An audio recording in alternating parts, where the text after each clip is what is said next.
Y'all come on in. We're going to be talking in a minute.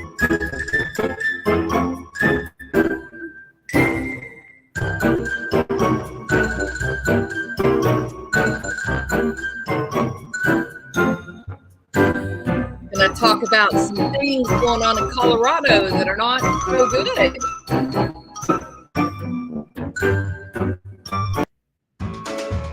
Hey, Team Deucey Doo. How are you? Hi, critters. How are you doing, my friend?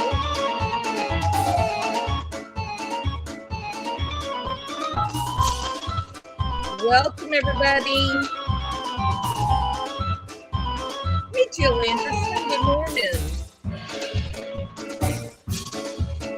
Sam Frenchman, how are you?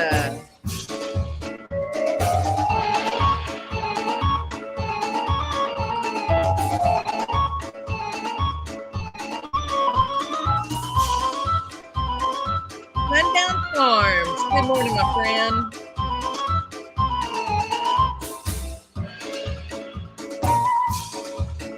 A little too early for that kind of music, isn't it? Yeah. Linda Stanley Show.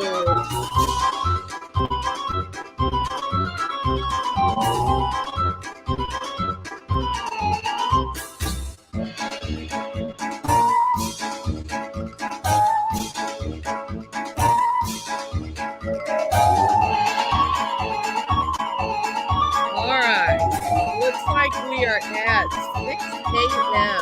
So we are going to get this on the road. All right, everybody. I am not making light of maybe I am making light of a serious situation. Never, I think, in terms of being removed, uninvolved, not a part of a story. Like people that see, like there's a celebrity who dies and people get very emotionally distraught and whatnot. It's not something I've ever done. I can read these stories. I have empathy. I feel terrible, for these people. But I don't typically get emotionally wrapped up in these stories. I'm emotional with people I know, my real life and family, but not really news-wise.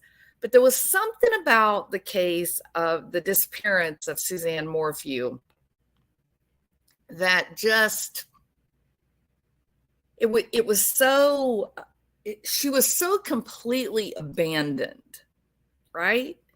And you as a woman, and you know your friend, you have friends who have been violated, domestic battery and domestic violence or bullying in their own home, and you have this recognition that even though we're in 2023,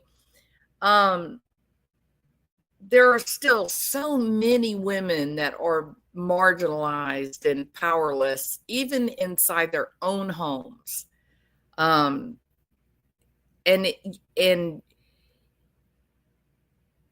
you just hope, that it's not something that happens in families where there's people that are educated and they know better. They know better, right? And so there was something about her story. For number one, you can identify with her. She's relatable, right? She's living, our lives run similar, parallel to her. She grew up with people that loved her, that they themselves may have been a bit flawed, but we all live like that. That's the real life. There's no Mayberry RFD anymore. We all have trouble, and she still did very well. And she had these health challenges like we all do. And she was told, you're probably not going to be able to have kids, but she did. And they were beautiful girls and successful. Had this successful husband, beautiful home, loved her family. She's relatable. She's real. She's like you, your friends. And she's involved in church, and she does work with the battered women's domestic violence support group. She's trying to stay healthy, and she's making her doctor's appointments, and she's doing her best, and just trying to be a good mom and trying to be a happy person in spite of all these troubles. And when she goes missing, it's like, oh, somebody's misplaced Suzanne. Gosh, that's terrible. And they just move on. They go and her daughter signs the papers to say, okay, well, we've misplaced my mother. So sorry. Life goes on, right, Barry? Life goes on. And she was dismissed. It's just horrible. And so when Linda Stanley, the district attorney for the 11th Judicial Court, when she, or Judicial District, when she brought charges against Barry Morphew, I thought, okay, well, finally, girl power, right? Hashtag girl power. Finally, someone is going to stand up and hold someone account for this woman who quite obviously did not disappear off the face of the earth.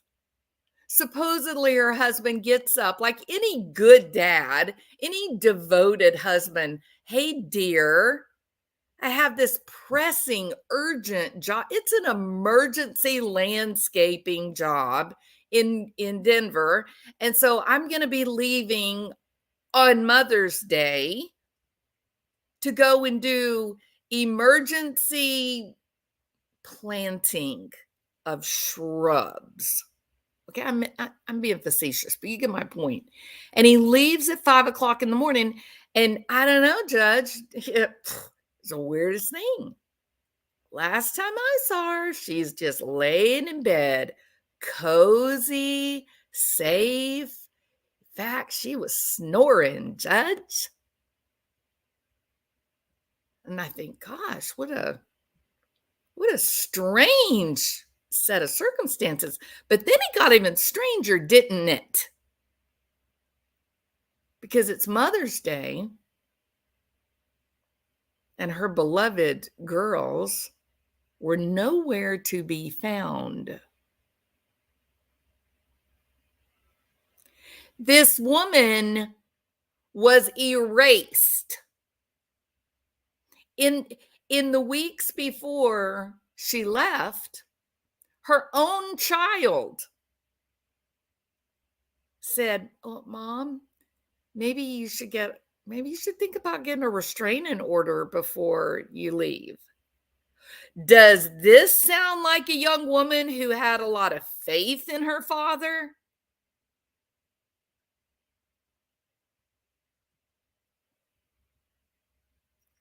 So when Linda Stanley brought these charges, I thought, gosh, finally, thank you. Because believe it or not, Suzanne Morphew was a real live person.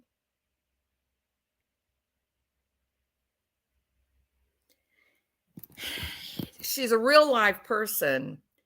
And we got about 2 minutes of hope when these charges were filed. About 2 minutes of finally someone is going to stand up and take account for the life of Suzanne Morphew and ask the person who last saw her alive, "What the hell did you do, Barry?"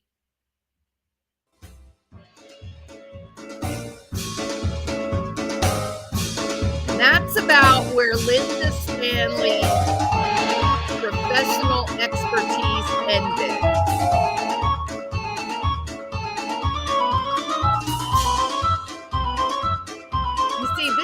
sound of Linda Stanley prosecuting Barry Morphew.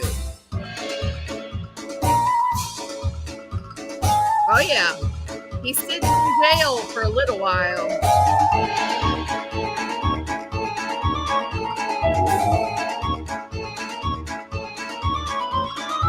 And the cops have gathered evidence.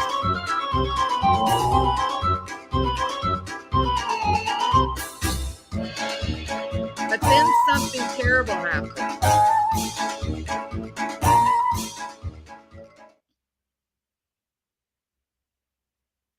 The charges were dropped. They just ended. Just boom. Sorry, not sorry. It's over. Now, I warned. I kept saying, Iris Eaton is a force to be reckoned with. She ain't playing. She came to defend Barry Morphew. This is a woman that will set up an entire bedroom scenario in a courtroom to prove, oh no, you got this wrong. There's more than one way to kill your wife. There are multiple trajectories, and therefore you can't convict on even one of those trajectories without the cops being able to tell you exactly which one it was. And so we had another guy walk free with a dead wife because of Iris Eaton, and she's smart.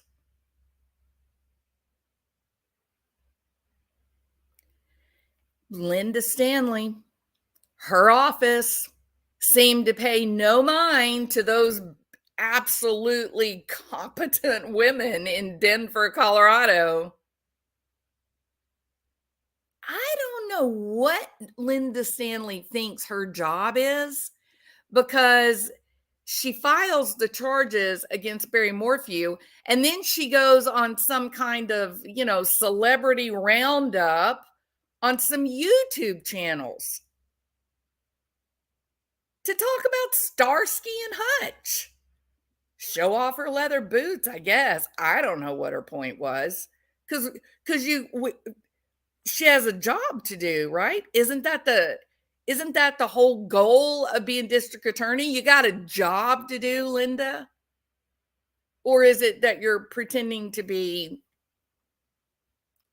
I don't know which one is the blonde one, Starsky or Hutch? You could probably tell us, but can you tell us what happened to Suzanne Morphew?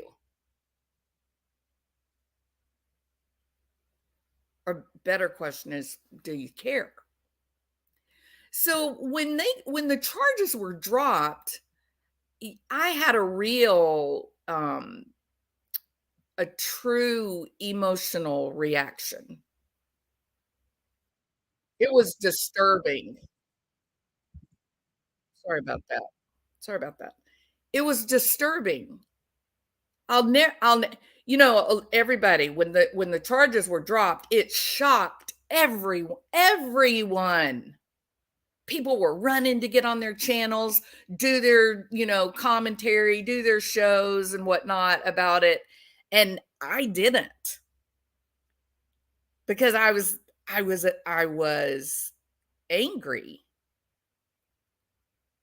and sad for Suzanne, and sad for Suzanne's sister and her best friend Sheila. I was mortified.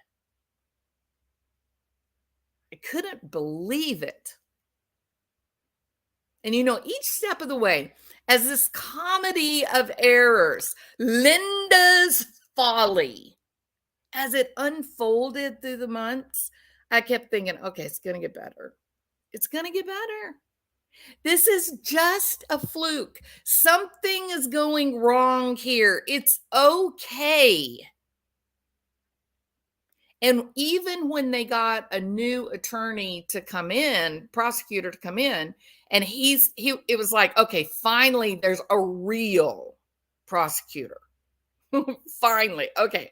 Now it's going to be okay. By then the damage was done.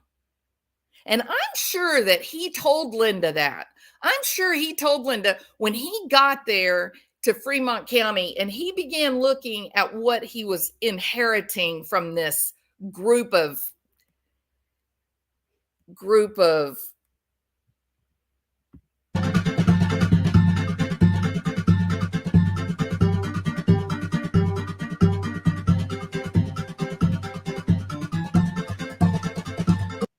right? I'm sure he said to her, we can't do anything. I can't fix this. I can't fix this. I don't know what the hell you guys have been doing, but I can't fix this. And so there we were, everybody waiting with bated breath. Secrecy. Remember how disturbing the secrecy was? Remember the arrest affidavit? Remember all that? And everybody kept going, what the hell? Why is it so secretive? Like, what's happening? I mean, we thought it was going to be like organized crime. There were going to be other arrests. It was going to be massive. Barry's a made man. He's being protected. I mean, he looks like a bumbling fool. But maybe that's just his shtick. Maybe he's like Al Pacino in The Godfather. Something's going on. You got CBI calling the sheriff going, don't do this, man. We are not ready. It's not time. Don't take this to court. Don't take this to court. And everybody's thinking, wow, it must be like organized crime. Why are they protecting Barry? He seems a little rough around the edges. But maybe he is protected. Maybe he is something special. Maybe it's all an act.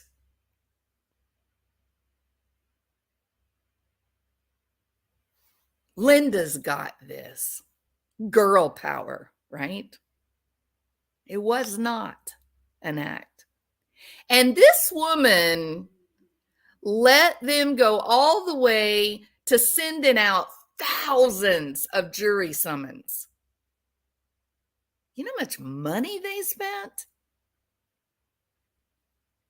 Right before walking into that court and saying, oh, well, we've applied to drop the charges. Sorry. So, just a joke. Just kidding. And we were horrified. Y'all remember that day? I'll never forget that day. I was nauseated. I was horrified. I was sad for her family. I was sad for her best friend. I was sad for women everywhere. Do you know how dangerous that day was for women living in relationships where they were being mistreated and abused? Do you know how dangerous it became for every woman in this world living with abusive people? And when the district attorney walks up and goes, just kidding. Nope. It's okay if you make your wife disappear and there's not a single witness anywhere. You were the last person to see them. Your children are magically out of the county because every child goes camping to celebrate Mother's Day without mother. And so when they drop charges, and there's not a single other suspect on the horizon, things got very dangerous for women in Colorado living in abusive relationships. The message was loud and clear by Linda Stanley. Go ahead. If you decide to do a hard reset, don't worry about us prosecuting you unless we have an eyewitness. And even then, it may be iffy. Just depends on whether or not Linda has a date with a podcaster. So it was a bad day for women. It was a bad day for families. And I felt bad. Now, it's very interesting because the district attorney ended up becoming the target of an investigation herself. In the days after The charges, and it was ridiculous. Her dropping the charges was ridiculous. Oh, judge, we need to drop these charges right now because we think we know where her body is. That's right. We know where her body is.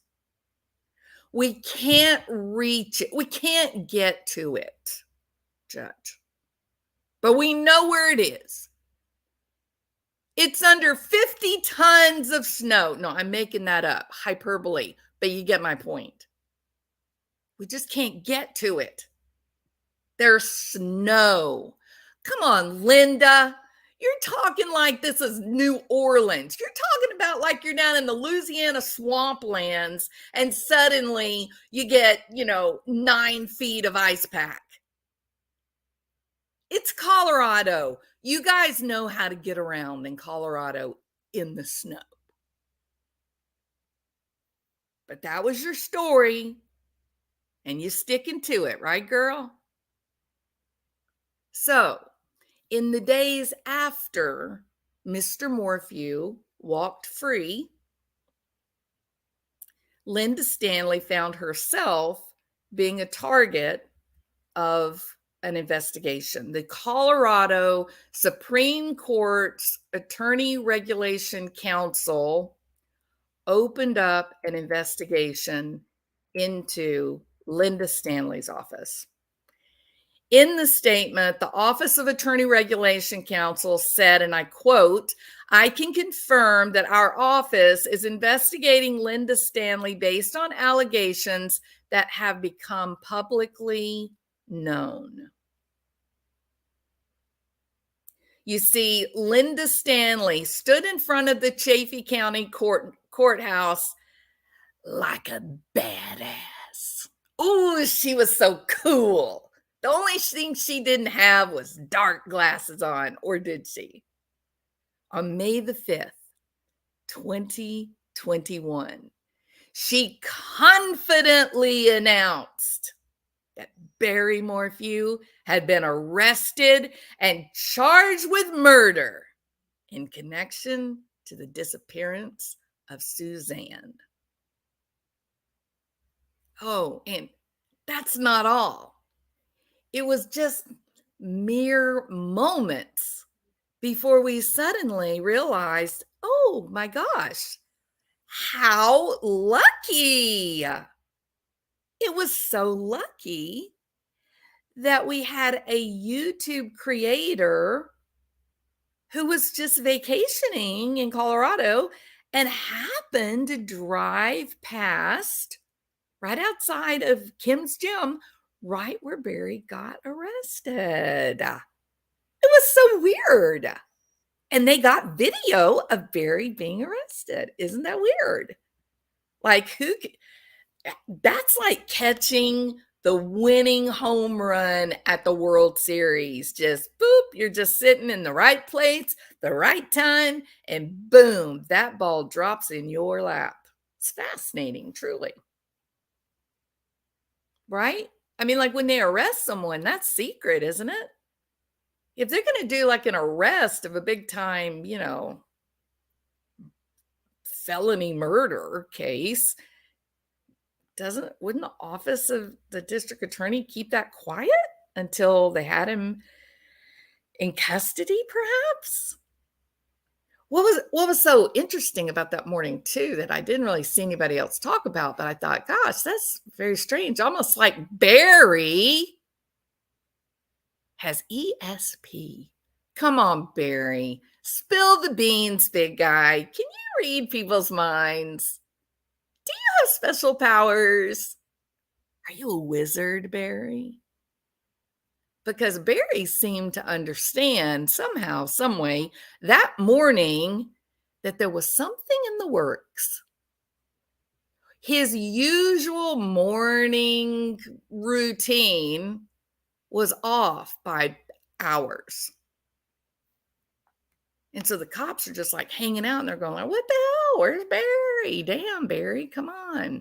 You do this every morning, Barry. You leave the house at the same time every morning. Where are you? He finally leaves the house and they grab him. They wait for him to get right out there onto the road, pull him over. Boom. And then, holy hell, by some miracle of God, a simple vacationing YouTuber just toodles by. Bum, bum, ba-da-da-da-dum, bum, ba-dum. And they get video. And we get to see it. And we celebrated. Yes, Barry, we celebrated. Not for you. We celebrated for Suzanne. And to some extent for the girls. So after the debacle of May the 5th, the very dramatic Starsky and Hutch open up the ranks because a true badass is now joining you, and her name is Linda Stanley. And she took her place, center stage, podium, to make her confident announcement. We have arrested Barry Morphew. And I would not, this is a quote, I would not bring charges unless I was confident. And she had the steely-eyed stare of a muscly rocket man. She looked that reporter in the eye like, how dare you question my confidence? Of course I think I can win. Well, it does seem like that Linda may be a little on the delusional side because she seems to have trouble completing any of her prosecutions. Since the Barry Morphew debacle, which ultimately ended with such severe sanctions by the judge of the prosecution that they had no choice but to let Barry walk. They had no choice.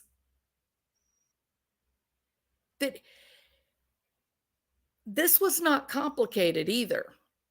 This was not like Linda's office, that she is so brilliant and has such a command of Colorado state law that that Iris Eaton found this obscure little hole in the law, and she masterfully used that, and Linda Stanley's office was just taken off guard, and it's a very complicated legal issue that, you know, me and you can never understand because that's not our training. And so the judge has to sanction them. It was nothing like that. It was crap like this. Judge, I overslept. I'm sorry. I don't know. My alarm clock didn't go off, Judge. I'm so sorry, Judge. Don't be mad at me. Please don't be mad at me. I'm going to go to Walgreens and I'm going to buy one of those old-timey ones and you wind them. I'm not going to rely on my phone anymore because I can't remember to plug my phone in and charge it. I'm so sorry. Please, Judge. Please. I'm sorry. It was crap like that. I'll never forget the day. This was, I just laughed. I just sat in the chair and looked at my computer screen and I just laughed because I couldn't believe what I was seeing. And it was the prosecutor. They were doing a hearing, and it was COVID, so everybody was on their computers, right? And this guy goes live from his child's bedroom. Like a teenage boy's bedroom is what it appeared to be. And he looked like he might have been sitting like on a stool with his knees up around his ears. It was so weird.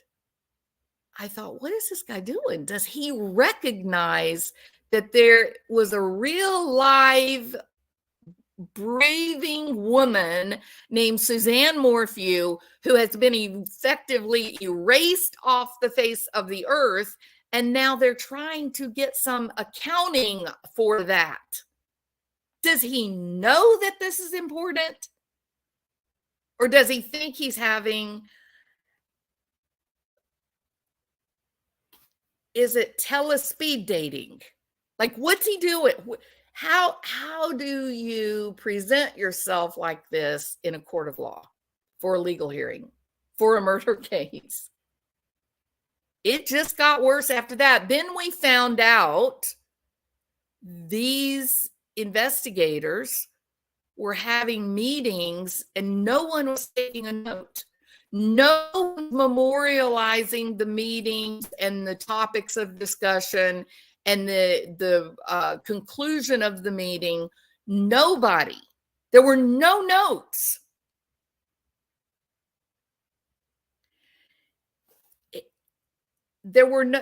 Iris Eaton didn't have to be a legal eagle, although she definitely is. But she didn't have to be, not in this situation. It was shockingly, embarrassingly neglected case. It was just neglected. Nothing, there's nothing, there was nothing profound about them dropping these charges. It was absolutely mishandled, period. So a year after, or less than a year after Stanley proudly proclaims that she is, gonna get a prosecution, or get a verdict, against Morphew, and Morphew's gonna spend the rest of his life in jail, and yada yada yada yada. Less than a year later, charges are dropped. This judge had two different judges. These judges were constantly chastising the prosecution. It was the never-ending Linda Stanley Show. They were missing court-imposed deadlines. They were late to hearings. The reprimands were embarrassingly juvenile. It was much like your high school counselor getting on to that little, bumbling freshman with ADHD who can't remember to take his medication. There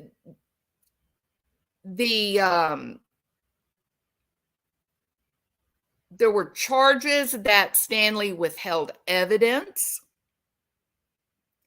The Iris Eaton was livid as she, pointed the finger and said, Judge, help us. This is prosecutorial misconduct. We don't even know what to do, Judge. We don't even know how to deal with this because we've never dealt with such ineptitude and competence. I believe Iris Eaton said, I have never seen the egregious misconduct that has surfaced on this case.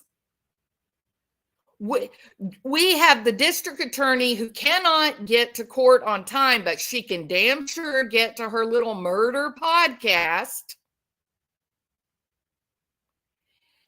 Iris Eaton even made the accusation against Linda Stanley that Linda's office, prosecutors, that they told witnesses what to say.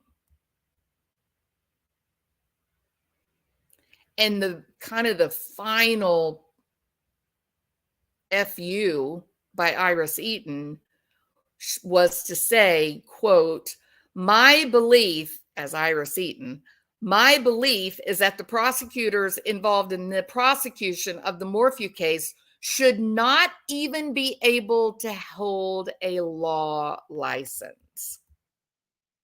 Do you know how significant that comment is? So Eaton has spoken out against Linda Stanley for months.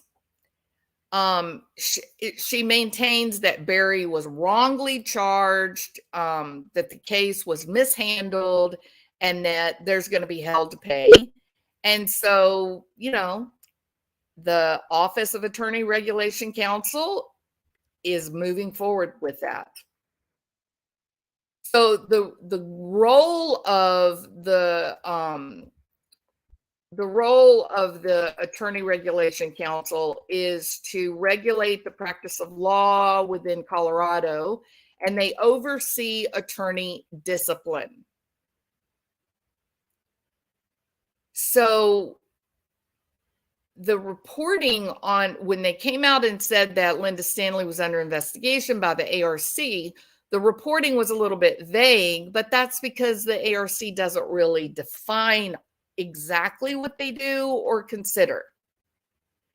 But we know that Iris Eaton provided documents, videos, transcripts, anything and everything she had that would back up her belief that the prosecution team was not only incompetent, but more important to the ARC, that they had committed significant ethical misconduct.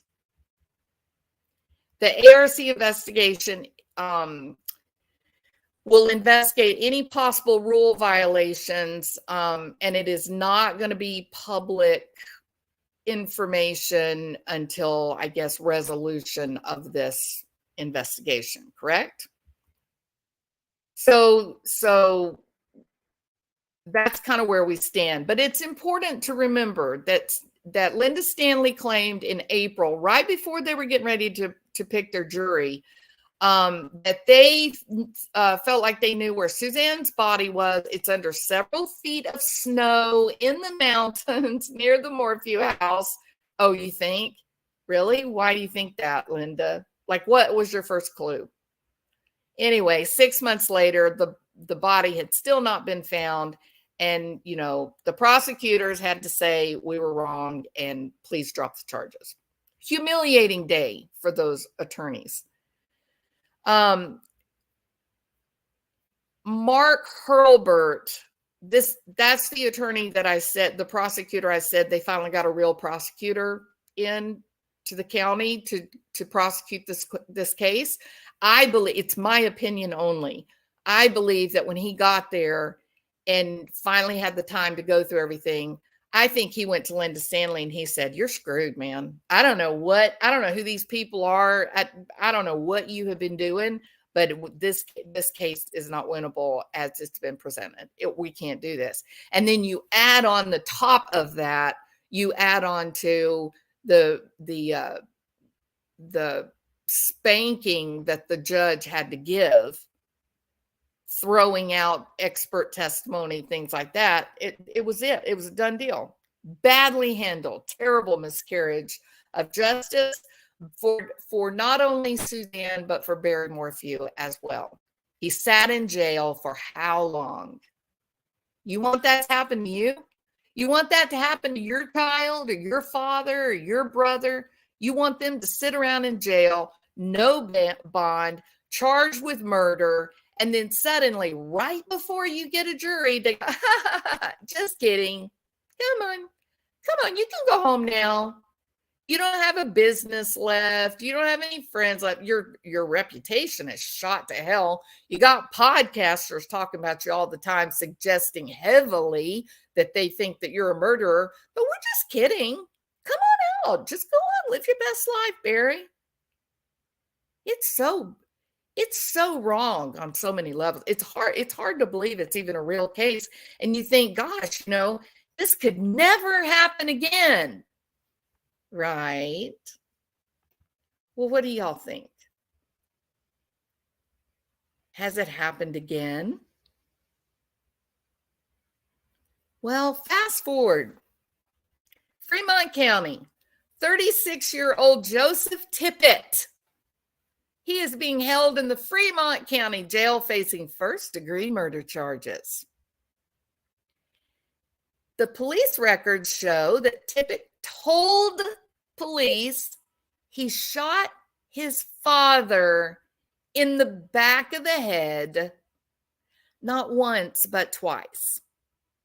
His dad was sleeping. Joseph Tippett tells the police, my dad is asleep, and I walked in and I shot him in the back of the head twice.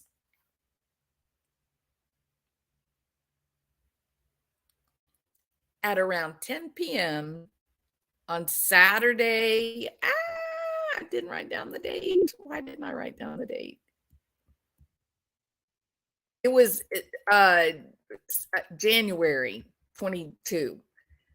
The SWAT team, the Fremont County SWAT team, sheriff's office, Canyon City police officers go into the home at South Reynolds Avenue in Canyon City, and they find Joseph Tippett and his dead father and the woman who called 911.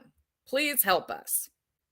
She said that the first instance of violence that Saturday had been a domestic violence situation. So it was a dangerous home. That's the thing about these deaths that are the result of, husband, wife, mother, daughter, father, son. There's usually a history of domestic violence. So court records show Tippett confirmed what the woman told sheriff's deputies. He told detectives that he did get into a physical altercation with the woman, and he, quote, punched, slapped, and pulled her hair. So after this fight, the woman left. She told investigators that Tippett started calling her cell phone. She didn't answer, and so there was a series of voicemails that the cops could listen to. Among these angry voicemails included, and I quote, "My dad is dead in his bed. I shot my dad. I left my dad's dead body sitting there." So they have these voicemails from Joseph Tippett, who tells the cops, oh yeah, I totally did it. No, he was asleep. No fight. Shot him in the head, the back, 2 times. And of course, the cops look and they go, well, damn, this man has been shot in the head, the back of the head, twice, just like Joseph said. According to court records, when detectives asked Tippett why he shot William, the father, Tippett says, well, because he wasn't a good dad. He's an absentee father. Joseph, you're 36 years old. What do you mean he's an absentee father? That's silly, but that's what he said. Tippett also told detectives that he had a grudge against his dad for about 10 or 15 years. Dad had asked a woman to give him sexual favors in exchange for co-signing on a vehicle. Tippett told police the shooting was not premeditated. He did not wake up that morning planning to kill his dad, but he did admit to holding a 10 or 15-year grudge. So this guy has, he's arrested and he's in jail, in the Fremont County Jail, where Linda Stanley is the prosecutor, the district attorney. So what do you think happens? You think they go to trial and Linda Stanley has she redeems herself. She redeems herself after the Barry Morphew fiasco, where she violated everyone, including Barry Morphew. She violated Barry Morphew's civil rights. She violated Suzanne's memory. She violated the family and friends of Suzanne. And I too was violated because women are marginalized in domestic violence situations. And it's kind of my pet peeve, I guess. So surely Linda has this guy, Joseph, who is admitting to the cold, premeditated murder of his father. Surely, it was a grand win. Well, funny that you should ask, but 7 days ago, 1 week, March the 9th, 2023, they dropped the charges. The attorney representing Canyon City man accused of fatally shooting his father in their home in January 2022 requested the case be dismissed as a sanction against the district attorney's office for violating rules of discovery and court orders.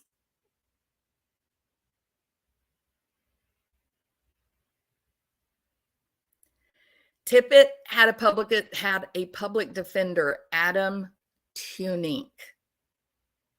He had filed 2 motions with the court outlining how the district attorney's office allegedly was out of compliance with previously issued court orders, exactly a repeat of the incompetence seen in the Barry Morphew prosecution.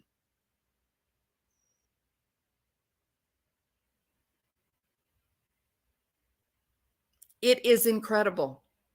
You had the wife who left the home because of violence. You had Joseph calling and leaving voicemails on her phone saying, "I killed my dad. His body is right here laying in the bed." And he tells the cops, "I shot him in the back of the head twice while he was asleep." He's taken into custody in Salida by the Colorado State Police. And then they have to drop the charges because Linda Stanley doesn't know how to set her alarm clock.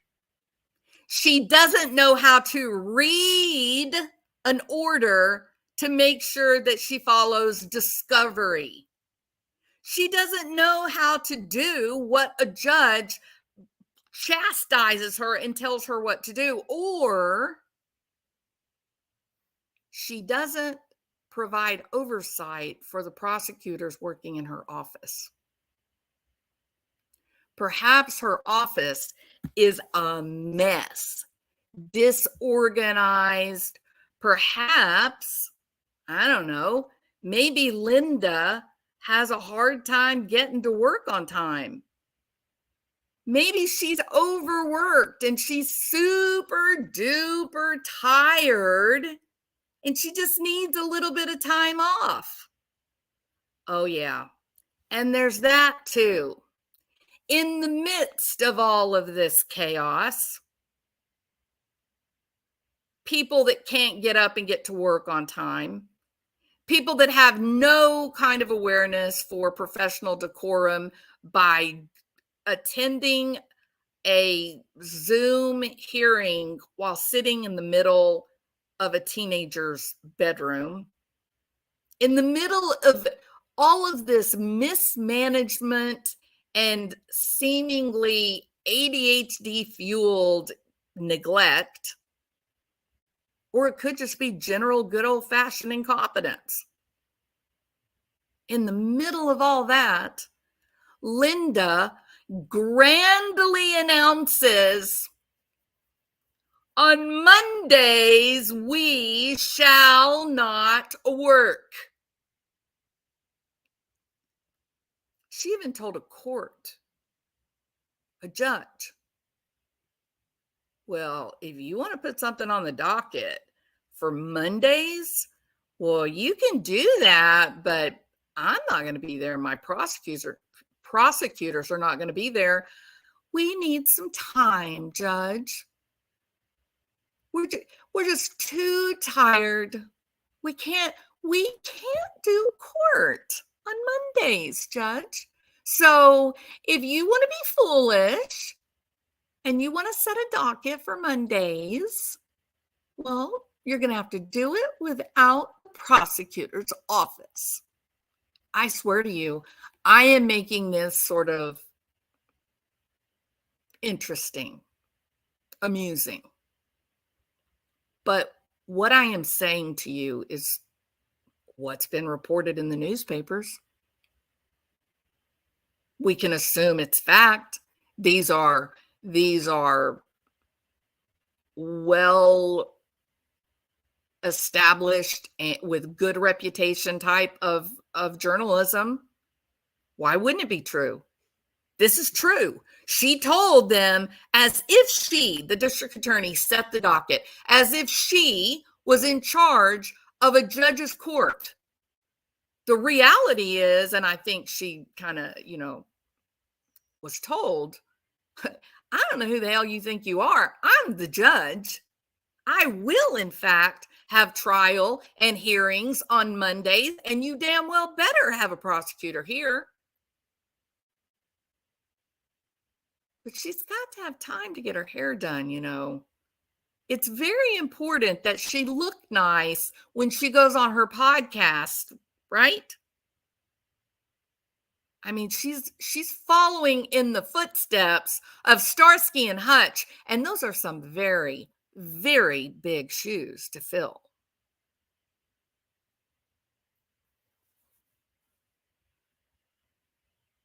So the charges against Joseph Tippett, the son who put 2 bullets in the back of the head of his sleeping father, who left voice messages, who had an eyewitness to the argument that happened right before, who acknowledged to the police that he did in fact do this, but I didn't plan it, y'all. Linda Stanley's office could not even prosecute that case. It has been dropped because of the sanctions related to, can't get to hearings on time, discovery violations, prosecutorial misconduct. It would appear, a pattern of behavior for Linda Stanley.